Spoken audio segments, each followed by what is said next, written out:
우리 군대에서 원래 헌병이라고 하는 게 있었잖아요. 그 헌병도 이름 바꿨어요. 군사경찰.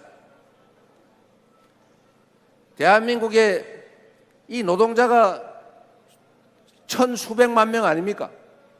2천만 명이 넘겠죠. 그런데 이 노동 현장에 이 노동 조건 미비로 법이 정한 근로기준, 노동환경 기준을 안 지켜가지고 무슨 안전사고로 추락해서 죽고 떨어져서 깔려 죽고 무슨 가스가 새가지고 질식해서 죽고 무슨 도로공사하다 무너져서 죽고 질병이 걸려서 죽고 이런 거 최소화해야 되는 것 아닙니까, 여러분?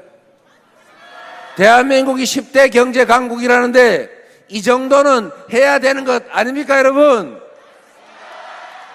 그런데 이 노동 현장을 관리, 감독하는 인력이 대충 3,000명을 넘지 못하고 있어요. 전에는 2,000명인가 그랬는데 그것도 문재인 정부에서 1,000명 늘려서 아마 3,000명쯤 될 겁니다. 이 3,000명 가지고는 체불임금 떼어먹힌, 임금 떼어먹힌 사람들 임금 받아주는 일도 하기 어려워요. 어느 공장이, 어느 산업 건설 현장에서 법이 정한 안전조치를 다 하고 있느냐? 안전대 갖추고 있냐? 추락방지망 설치했냐? 감독관은 제대로 배치되어 있냐? 이거를 관리를 해야 될 것 아닙니까? 이걸 관리를 안 하니 전부 다 위반하고 있잖아요. 법이 정한 규칙을 다 지키면 물론 돈이 많이 들죠. 돈을 벌려면 돈을 써야 되는 것 아닙니까? 돈이 많이 드니까 그걸 아끼려고 적당히 해요. 사고 웬만해서는 잘 안 하죠. 사람들이 조심하니까. 그런데 가끔씩 사고가 나요. 그럼 사람이 죽고 다쳐요. 그러면 어떻게 되느냐? 지금까지는 산업재해 보험이 들었으니까 배상은 대부분 보험을 해줘요. 근로재해보험이라고 초과되는 혹시 피해 배상해 드릴 것은 일반 보험 들어요. 그러면 배상해 줄 게 없어요. 위자료 조금 주면 돼요. 그리고 형사처벌을 하면 기껏해서 현장의 과장, 관리자만 처벌해요. 이 안전시설, 안전조치 안에서 돈은 누가 벌었어요? 사업자가 벌었지 않습니까? 그런데 이 사업자가 안전시설 안에서 누군가 죽고 다치면 그 책임은 누가 지냐? 이익을 보는 사람이 아니고 고용된 관리자, 그 사람들만 책임진다고요. 그러니 법을 어기고 안전조치를 안 하는 게 이익이니까 계속 그렇게 하는 거 아닙니까? 그러면 어떻게 해야 돼요? 법을 어기고 이익을 보는 걸 못하게 하는 게 정의 아닙니까? 법을 어기고 이익을 보다가 법을 어겨서 누군가가 피해를 입으면 그에 대해서 책임을 묻는 것이 정상 아닙니까? 법을 어겨서 이익을 보는 사람이 법을 어겨서 피해를 입은데 책임을 져서 이 책임과 이익이 일치되게 하는 것, 이게 바로 정의고 형평이죠. 맞습니까? 회사가 운영을 하면서 필요한 안전조치, 안전시설 안에서 과실이 있어서 누군가가 많이 다치고 많이 죽었다. 그러면 그 안전조치를 안 한 과실이 있는 사람 책임을 묻자, 형사처벌하자. 이게 잘못된 겁니까? 이걸 왜 폐지하자 그래요?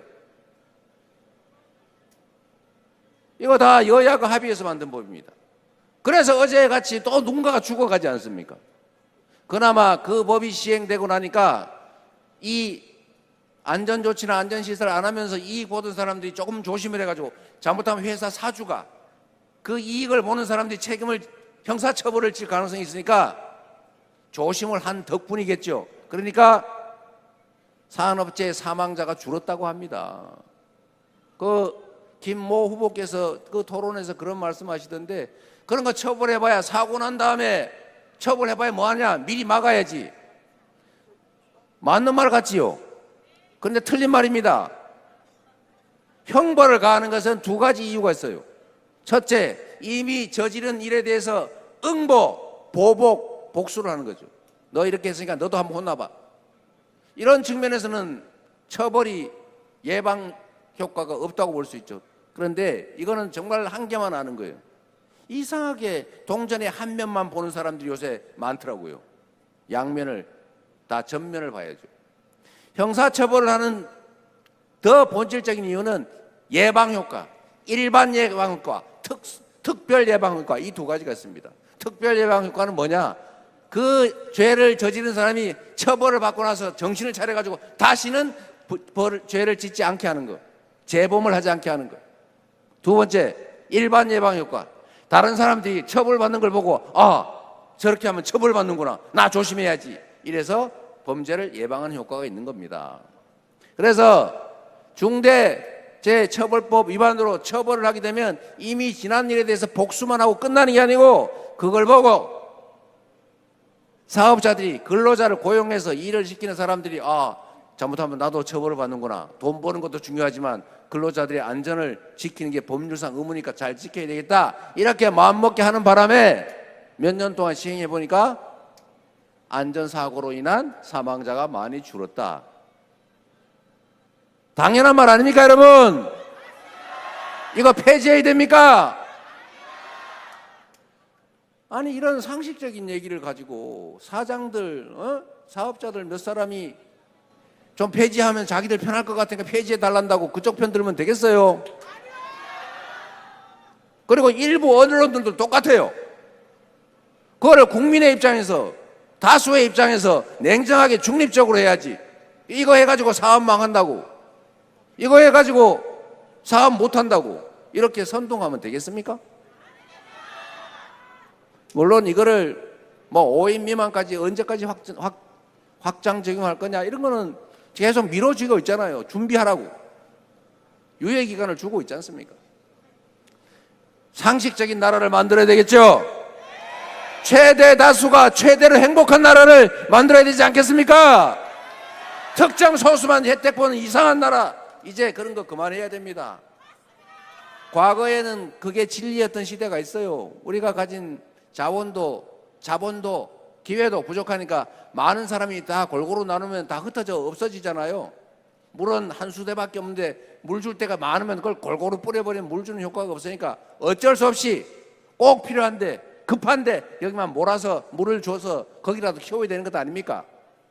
그래서 우리가 산업화 시대에 수도권에 몰빵하고 특정 기업에 집중 지원해서 소위 낙수 효과로 어느 한쪽이 발전하면 그 혜택을 옆에서 누리면서 지금까지 우리가 압축적으로 신속하게 성장해 왔어요. 그건 나쁜 게 아니죠. 어쩔 수 없었어요. 그러나 이제는 대한민국의 자본도 기회도 역량도 많아지고 높아졌으니 이제는 공정하게 하는 것이 지속적으로 성장하는 길이다라는 국제기구들의 권고를 우리가 받아서 실천할 때다. 맞습니까, 여러분? 그렇게 해야 같이 잘 사는 세상 되잖아요.